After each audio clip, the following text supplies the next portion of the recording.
दोस्तों आज का तीसरा लेक्चर हम आज आपको ये बताएंगे कि आखिरकार क्या क्या चेंजेस हुए हैं। देखिए सरकार झुक गई है प्रोटेस्ट में और एक एक चीज़ पर बात करेंगे और फाइनली मैं अब एक लेक्चर लूँगा इसके बाद गोदी मीडिया पर आप लोग के सवालों के कुछ जवाब दूंगा मैं और बहुत कुछ है।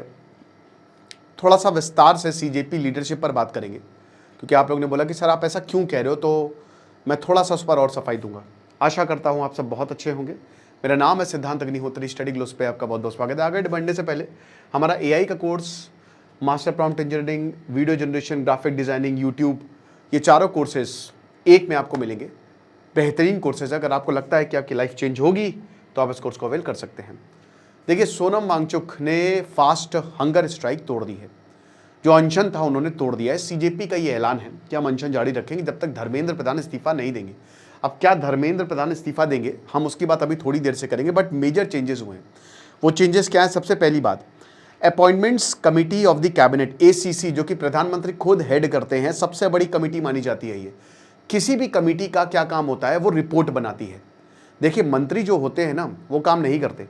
मंत्री खाली आदेश देते हैं कि भाई तुम काम करो, और जो मेन काम है वो ब्यूरोक्रेट्स करते हैं, जो आईएएस ऑफिसर्स करते हैं। ठीक है, तो कोई भी appointments committee of the cabinet ACC headed by prime minister, major bureaucratic reshuffle होने वाला है। अब हुआ है, इसमें क्या हुआ है पहले बताते हैं। विनीत जोशी को मिनिस्ट्री ऑफ एजुकेशन से ट्रांसफर कर दिया गया। तो जो चलो थोड़ा सा हम आईएएस को समझते हैं। सबसे हाईएस्ट पोस्ट सेक्रेटरी की होती है। सबसे पहले जब आप आईएएस निकालते हो, डीएम आप नहीं बनते हो, पहले तो एडीएम, एसडीएम, वो आपको पोस्ट मिलती है 3-4 साल। आपको पहले एक एक्सपीरियंस दिया जाता है, फिर आप डीएम बनते हो, यानी कि जिले का राजा। ठीक है, बहुत सारे गांव आपके अंदर आते हैं, बहुत सारे एरियाज आपके अंदर आते हैं। उसके बाद आप फिर सेक्रेटरी पोजीशन पर जाते हो। अब उसमें भी आपको 10-15 साल लगते हैं। सेक्रेटरी पोजीशन पे आप स्टेट के सेक्रेटरी बन सकते हो, यानी कि एक तरीके से सेक्रेटरी क्या करता है ना कि ये पूरा का पूरा, जैसे मान लीजिए कि आप वाटर के सेक्रेटरी बन गए, वाटर मैनेजमेंट के, तो पूरा जल विभाग आपके अंदर आ गया। रेलवे के सेक्रेटरी बन गए तो पूरा रेलवे का जोन आपका अंडर आ गया। ये स्टेट लेवल पे होता है, फिर हायर लेवल पे होता है। ठीक है, और हायर लेवल पे मतलब पूरा देश आपके अंडर। तो एजुकेशन सेक्रेटरी, समझ रहे हो, ये सेंटर की बात हो रही कि पूरा एजुकेशन, देश का एजुकेशन आपके अंडर। आप राय देंगे, आप नीतियां बनाएंगे, राइट। तो भाई धर्मेंद्र प्रधान के साथ साथ विनीत जोशी थे। विनीत जोशी जो थे वो मिनिस्ट्री ऑफ एजुकेशन थे सेक्रेटरी। अब इनको ट्रांसफर कर दिया गया और नरेश पाल गंगवार को secretary of the department of higher education बनाया गया है। यानी कि नरेश पाल गंगवार को लाया गया है, विनीत जोशी को हटाया गया है। आईएएस में आप सस्पेंड नहीं कर सकते, आप हटा नहीं सकते, बस ट्रांसफर होता है। यही एक बहुत बड़ी दिक्कत है। रिफॉर्मेशन होना चाहिए। ऐसा नहीं हो सकता कि हम जो जिसने कितना काम किया उसके बेसिस पे प्रमोट करें। बिल्कुल हो सकता है। टीके Anil Kumar secretary of the department of school education and literacy, इनको बना दिया गया है। अब सबसे बड़ी बात, ये जो मूवमेंट है, ये जो ट्रांसफर है, या फिर ये जो हो रहा है, आखिरकार ये क्यों हो रहा है? जाहिर सी बात है, जो प्रोटेस्ट हुआ है, जिस तरीके से प्रोटेस्ट हुआ है, जिस तरीके से चीजें आगे बढ़ी हैं, सरकार प्रेशर में आई है। तो ये स्टेप 2 है ना। बेसिकली स्टेप 1 बाईपास करके कि सेक्रेटरी को हटाना। स्टेप 1 था कि धर्मेंद्र प्रधान को हटाओ, पर धर्मेंद्र प्रधान को नहीं हटाया गया। बट सरकार ने एक संदेश जरूर दे दिया कि हम गंभीर हैं और अब हम चेंजेस करने को तैयार हैं, क्योंकि प्रोटेस्टर्स अकाउंटेबिलिटी डिमांड कर रहे थे। अब ये सोनम वांगचुक की मांग से ज्यादा अलाइन करता है। सोनम वांगचुक की मांग से, देखिए सरकार सोनम वांगचुक से बातचीत कर रही है। अभी सीजेपी, क्योंकि मैं लेक्चर जो है वो 12 बजे के करीब कर रहा हूं, तो अभी सीजेपी लीडरशिप से भी शायद 12:30 बजे मिलेगी। अभिजीत दिक्के ने अनाउंस किया है कि हम तभी इस्तीफा देंगे, मतलब हमको धर्मेंद्र प्रधान का इस्तीफा चाहिए। पार्लियामेंट और सरकार जो है, ठीक है, they are under pressure to restore the confidence in examination system. उनको कॉन्फिडेंस रिस्टोर करना एग्जामिनेशन सिस्टम में। नरेश पाल गंगवार कौन है? 1994 के आईएएस ऑफिसर हैं, ये उस बैच के आईएएस ऑफिसर हैं। अब बीटेक इनका है इलेक्ट्रॉनिक्स और कम्युनिकेशन इंजीनियरिंग में। एमटेक किया था, इससे पहले इन्होंने आई ज्वाइन किया था। इससे पहले animal husbandry, administration, rural development, governance, public policy सब देख चुके हैं। ठीक है, और विनीत जोशी को ट्रांसफर कर दिया गया मिनिस्ट्री ऑफ पंचायती राज में। अब जाहिर सी बात है कि एक होती है पनिशमेंट पोस्टिंग, कि आपको पनिशमेंट ऐसी जगह आपको पोस्ट कर दें जहां पे आपको करने के लिए कुछ होगा नहीं। यही दिक्कत है। आईएएस को ज़रूर एक एक्ट लाना चाहिए भाई ब्यूरोक्रेसी के लिए। इट्स हाई टाइम कि अब अकाउंटेबिलिटी ब्यूरोक्रेसी की भी तय की जाए। मंत्रियों की तो तय की ही जाए, ब्यूरोक्रेसी सबसे पहले अकाउंटेबल हो कि आप कर क्या रहे हो। और विनीत जोशी जो है, नीट रिलेटेड कंट्रोवर्सी में सामने आई है, हालांकि इनका नाम आपने ज़्यादा देखा नहीं होगा, पब्लिक एंगर बहुत ज़्यादा था और सीजेपी का जो प्रोटेस्ट है वो इंटेंसिफाई किया। ओके, तो ये चीज़ है। अब सरकार भाई देखो, एक नई लीडरशिप, सरकार पूरी तरीके से, क्योंकि सरकार ये भी कह रही, पीएम मोदी ने अपने संबोधन में ये कहा फ्रेंड्स कह के, जो जेंजी का प्रोटेस्ट है तो फ्रेंड्स कह के उन्होंने इसको संबोधन किया।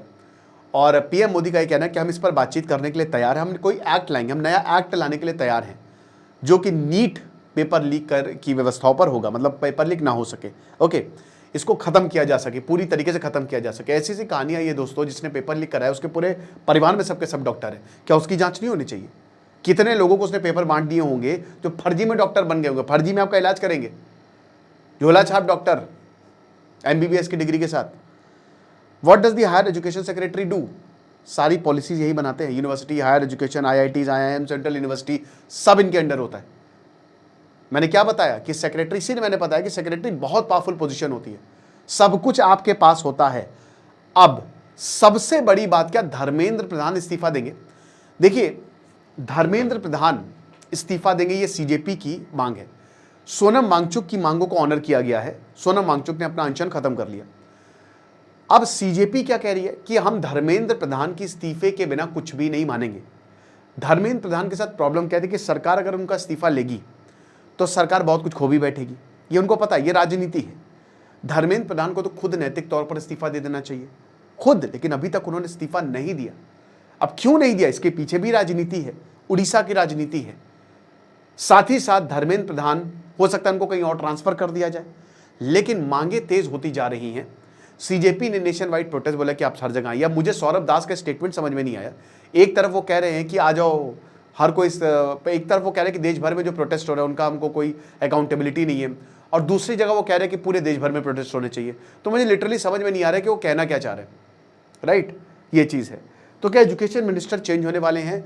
देखिए, मैंने क्या बताया कि स्टेप 1 बाईपास करके स्टेप 2 पे चले गए। बट देखिए, अगर ये प्रोटेस्ट और बढ़ा, और अगर, क्योंकि एक जीत तो बीजेपी ने दर्ज कर ली है कि सोनम वांगचुक को मना लिया है, ठीक है। अब ये बोल रहे हैं, देखिए मुझे एक और चीज समझ में नहीं आया, अभिजीत दिपके का कहना है कि सोनम वांगचुक की जो प्रॉब्लम्स है, जो कुर्बानी, हम उनको वेन में नहीं जाने देंगे। बट सोनम वांगचुक ने तो प्रोटेस्ट खत्म ही कर लिया भाई। देखिए, सोनम वांगचुक की मांगे मानी गई हैं, और यही तो है राजनीति कि गई बीजेपी, उनकी मांगे मान ली। तो अभिजीत दिपके का ये कहना, ये भी मुझे समझ में नहीं आया। धर्मेंद्र प्रधान का इस्तीफा नंबर 1, सबसे पहले बीजेपी को यही करना चाहिए, सारी चीजें साइड में करके, क्योंकि बहुत लंबे समय से इनके इस्तीफे की मांग हो रही है। तो हो सकता है, माइट बी पॉसिबल 2-3 दिन में, क्योंकि देखिए कैबिनेट रिशफल की बात बहुत लंबे समय से चल रही थी कि कैबिनेट को रिशफल करेंगे, और ये 2-3 हफ्ते पहले भी बात चली थी कि शायद कैबिनेट की रिशफलिंग की जाएगी। और मैं बार बार बोल रहा हूं कि जब तक रिफॉर्मेशन नहीं होगा तब तक कुछ नहीं होने वाला, और पेपर्स लीक होते रहेंगे, लंबे समय तक पेपर्स लीक होते रहेंगे, हम कुछ नहीं कर पाएंगे। सिस्टम को ही खत्म करना पड़ेगा, सिस्टम को सही करना पड़ेगा। तो ये बड़ी बात होगी कि अभी 1-2 दिन में हो सकता है, 70% चांसेस है कि शायद धर्मेंद्र प्रधान का इस्तीफा मांग लिया जाए। तो फिलहाल मैसेज काफी डायरेक्ट है, ठीक है, कि अब प्रोटेस्ट के सामने बिल्कुल सरकार एकदम झुक गई है, उसने सर झुका लिया है और बोला है कि हाँ, हम आपकी बातों को मानते हैं। जो सरकार सोची 11 साल तक नहीं झुकी, सरकार 11 साल तक घमंड में रही है, लेकिन अब फाइनली भाई आपको कहीं ना कहीं तो बातें माननी पड़ेंगी, संवाद करना पड़ेगा। और ये एक रियलिटी चेक भी है कि भाई ऐसा नहीं है कि आप इलेक्शन जीत रहे हो तो लोग आपके साथ खड़े होंगे, लोगों का दिमाग खराब होगा तो लोग फिर आपके खिलाफ भी जाएंगे, प्रोटेस्ट भी करेंगे और आपको बदल भी देंगे। तो आई होप ये चीज़ें आपको समझ में आई होगी। बाकी एक लेक्चर में और लूँगा जिसमें हम इन चीज़ों पर खुल के बात करेंगे, गोदी मीडिया पर खुल के बात करेंगे, और उसमें मेरी कुछ अंदर की काफ़ी भड़ास है जो मैं निकालूंगा। तो अगले लेक्चर का वेट करिए। Thank you so much.